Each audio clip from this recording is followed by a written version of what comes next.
Hello, my friends, on another glorious evening in the markets. I'm telling you, and our conversation as we've been having lately, these car ride conversations. Hey, man, why you just ride in the car and talk about trading, man? We want to see the charts, man. Bruh, you got your phone? You got some kind of internet capable device, otherwise you wouldn't be watching this video. You can go back and see a lot of stuff that we've been talking about. I'm just saying right now, we're kind of focusing on the mind lately, okay? And it's crazy when you get to that point of like, you're getting to that point of being a profitable trader. I've talked about this in depth, like you're grinding your way out of that beginner hole. Your majority of your trades, or majority of your trading weeks, end up being kind of break even, okay? But you have some beautiful runners in there that make good money. So it's interesting. I've been scalping a little bit more lately, as I had a slight schedule change at my full-time job, and I have a little bit more time during the New York session. And oddly enough, the scalping, it's so funny. I caught myself today on something. It's Thursday, June 26, 2025. So I caught myself today. It was pretty interesting. I was doing a little bit of scalping, and I caught myself going and looking at a higher time frame while I'm scalping. Now, why does that sound crazy? That's wrong. You want to look at all the time frames to get a good perspective on the market. Of course you do. But when I come down to the chart for the day and I'm going to do trading, I kind of just look, okay, they call it the top-down analysis. You look at the daily, you look at the 4-hour, you look at the 1-hour, you look at the 15-minute, you look at the 5-minute, you look at the 1-minute. You're kind of just zoomed out, and then you kind of zoom in a little bit. It's called top-down perspective. And it's not just one professional that says that. Many of them swear by the top down. Okay. So my mistake today, and I caught myself, was I'm scalping today. Okay. I'm trading the 1-minute time frame.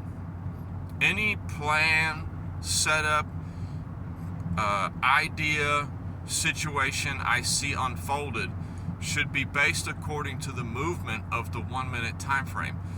For example, if I have a supply and demand setup, okay, price moves up, it leaves a little bitty order block, okay, and I think, okay, price most likely will come back, touch that order block, and then move up to make another higher high.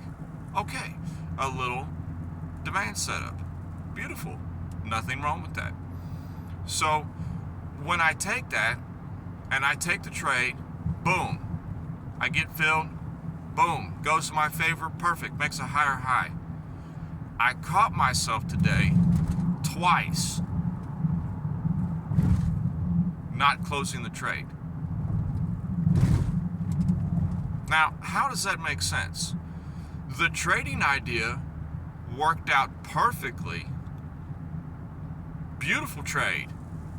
Money. But why didn't I close it? This is a tricky part about integrating that top-down analysis into your trading.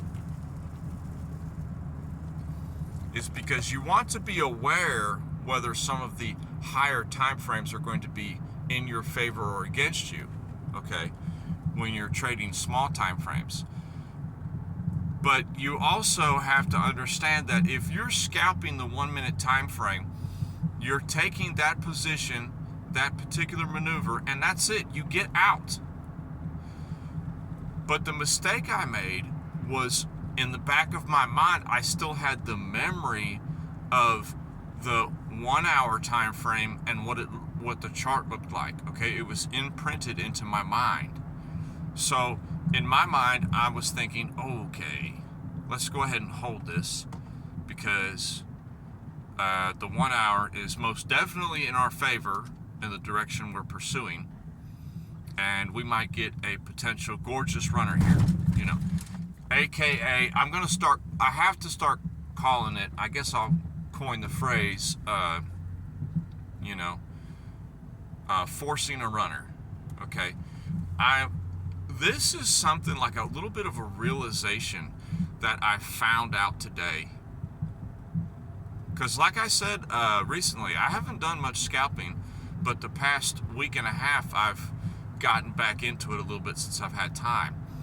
And I've realized now, later, farther along in my trading journey, realizing that mental mistake of, wow, okay, you have to, if you're scalping the 1 minute, you have to just take that 1 minute setup and be done with it.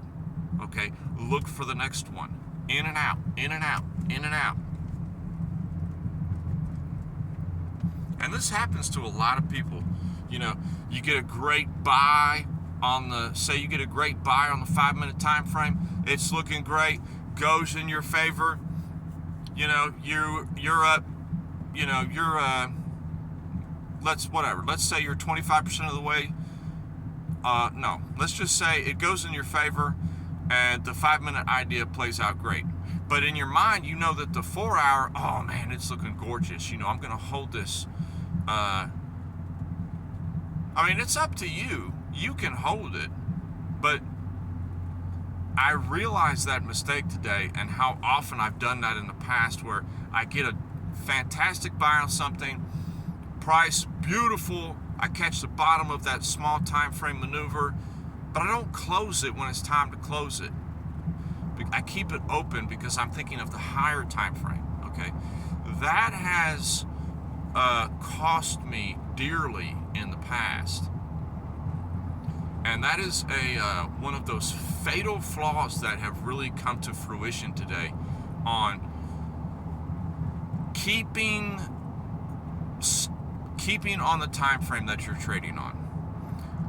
I've mentioned this a little bit in the past, but it's really kind of fermenting in my mind, to keep on the time frame that I'm trading on. If I'm trading the 15-minute time frame and I'm trading in this idea,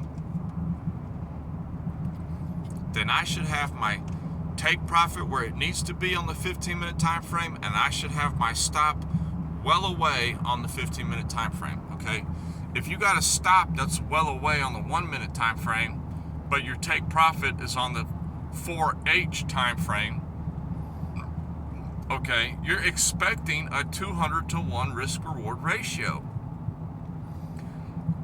Can you afford to lose 199 times to get that 1 in 200 win to pay?